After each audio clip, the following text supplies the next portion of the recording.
मैं आपको बता रहा था कि वेस्पर थ्योरी को जब हम पढ़ते हैं तो मॉलिक्यूल्स को हम दो कैटेगरीज में डिवाइड कर देते हैं, ठीक है ना। मॉलिक्यूल्स को हम दो कैटेगरीज में डिवाइड कर देते हैं।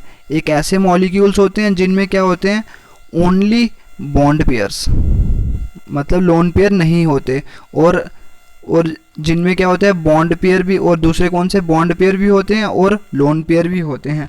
और इधर से हमें अगर देखिए ऐसे पहले हमें ऐसे मॉलिक्यूल्स पढ़ने हैं जिनमें क्या होते हैं ओनली बॉन्ड पेयर्स, और फिर उसके बाद जिनमें बॉन्ड पेयर भी होते हैं और लोन पेयर भी होते हैं, ठीक है ना। तो मैं आपको पहले बता देता हूँ जिनमें सिर्फ क्या होते हैं बॉन्ड पेयर होते हैं, बॉन्ड पेयर होते हैं, इनकी शेप्स हमें पहले पता करनी है। ऐसे मॉलिक्यूल्स जिनमें सिर्फ क्या होते हैं बॉन्ड पेयर होते हैं, उनकी शेप्स हमें पता करनी है, ठीक है ना।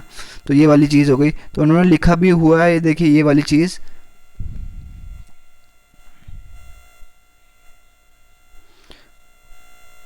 According to the VSEPR theory molecules को हम डिवाइड करते हैं into the two categories, molecules in which the central atom has only lone pair, मतलब लोन पेयर है, और in which the central atom has more than one lone pair, मतलब lone pair भी होंगे और बॉन्ड पेयर भी होंगे। तो ये वाली चीज़ है, ठीक है ना। तो मैं आपको बता देता हूँ कि ये वाला टेबल आप लोगों को याद करना है, ठीक है ना।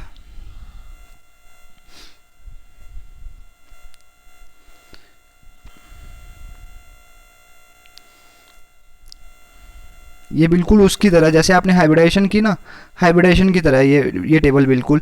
अगर ये सिर्फ ये कौन सा है, इन विच मतलब ओनली बॉन्ड पेयर होंगे, ओनली ये वो वाला टेबल है जहाँ पे क्या होंगे ओनली बॉन्ड पेयर, ठीक है ना, ओनली बॉन्ड पेयर होंगे, ठीक है ना।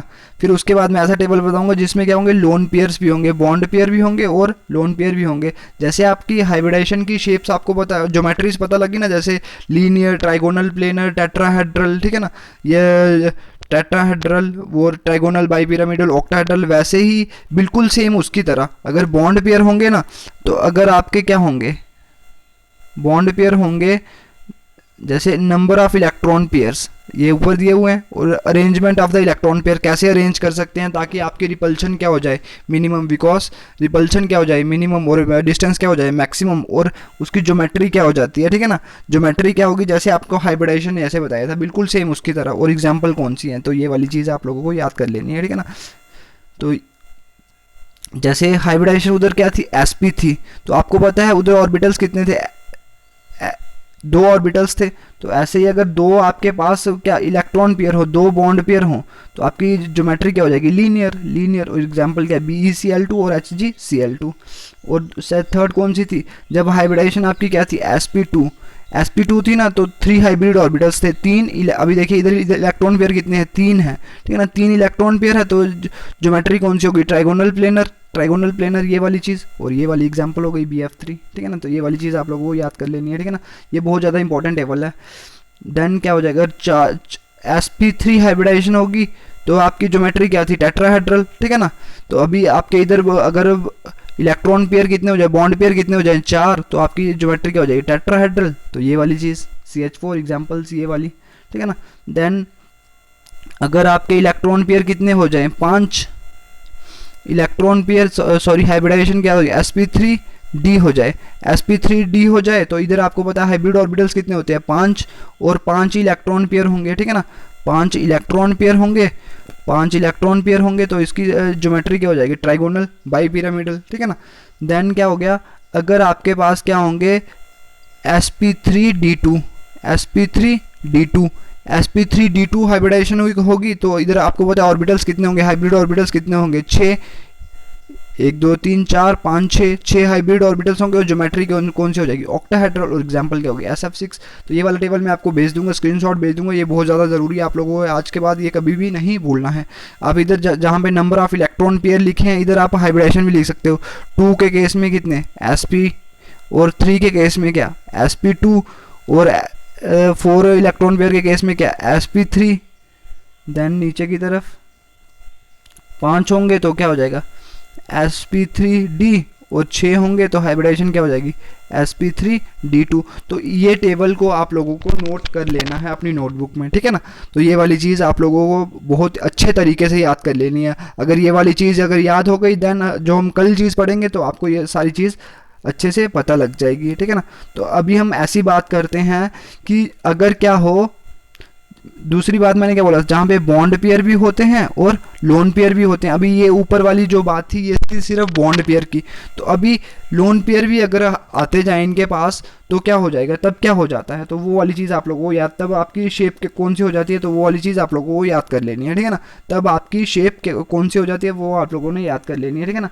जैसे बॉन्ड पेयर कितने हो, 2, और लोन पेयर 1 हो, तो आपकी शेप क्या हो जाती है, बेंट।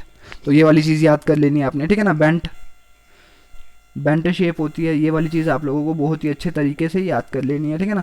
अगर 3 बॉन्ड पेयर हो और 1 लोन पेयर हो तो आपकी क्या हो जाएगी, ट्राइगोनल पिरामिडल, ठीक है ना। जैसे अमोनिया की होती है, ये वाली चीज़ भी आप लोगों को याद कर लेनी है, ठीक है ना। ये टेबल मैं आपको भेज दूंगा, ये आप लोगों को एज इट इज़ याद कर लेना है, ठीक है ना। अगर 2 बॉन्ड पेयर हो और 2 लोन पेयर हो तो आपकी क्या, बेंट, ठीक है ना, बेंट शेप। और अगर 4 बॉन्ड पेयर हो और 1 लोन पेयर हो तो क्या, सीसॉ शेप, ठीक है ना। और अगर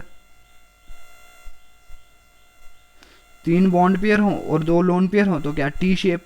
और 5 बॉन्ड पेयर हो और 1 लोन पेयर हो तो क्या, स्क्वायर पिरामिड। और 4 बॉन्ड पेयर हो और 2 लोन पेयर हो तो क्या, स्क्वायर प्लेनर। तो ये देखिए, ये सारी शेप्स आप लोगों को याद कर लेनी है और एग्जांपल्स भी याद कर लेनी है, ठीक है ना।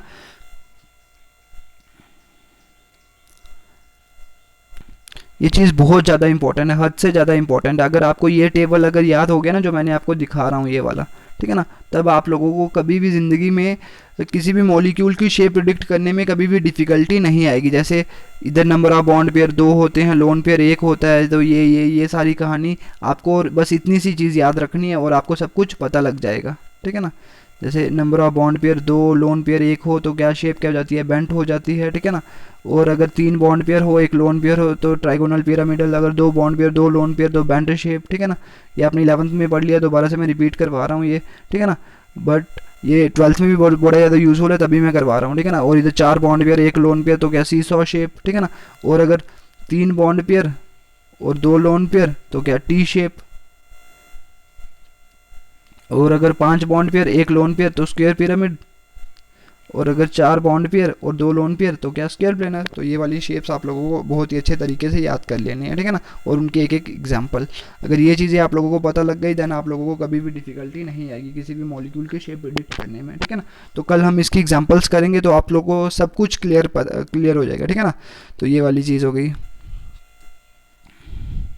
जैसे मैं आपको बताता हूँ कि अभी आप इधर क्या लेते हो, जैसे चलो छोड़ो इसको, बाकी कल ही बताएंगे, ठीक है ना। बहुत 2-3 वीडियोस हो चुके हैं तो बाकी कल ही करेंगे हम अच्छे से। बट ये वाला टेबल आप लोगों को लर्न करना है, ठीक है ना, अच्छे से। और ये टेबल आपका लर्न हो गया तो कल हम बहुत ही अच्छे तरीके से मॉलिक्यूल्स को की शेप्स का पता कर पाएंगे। और जितने भी हमें आगे पीछे जो हमारे 12th में हैं, 11th में जितने भी मॉलिक्यूल्स होंगे उन सभी की शेप पता करने में आपको कोई भी डिफिकल्टी नहीं आएगी। बट आपका एक ही काम है, जो मैं आपको टेबल भेजूंगा इसको आपने अच्छे से पढ़ लेना है, ठीक है ना। Okay, thank you.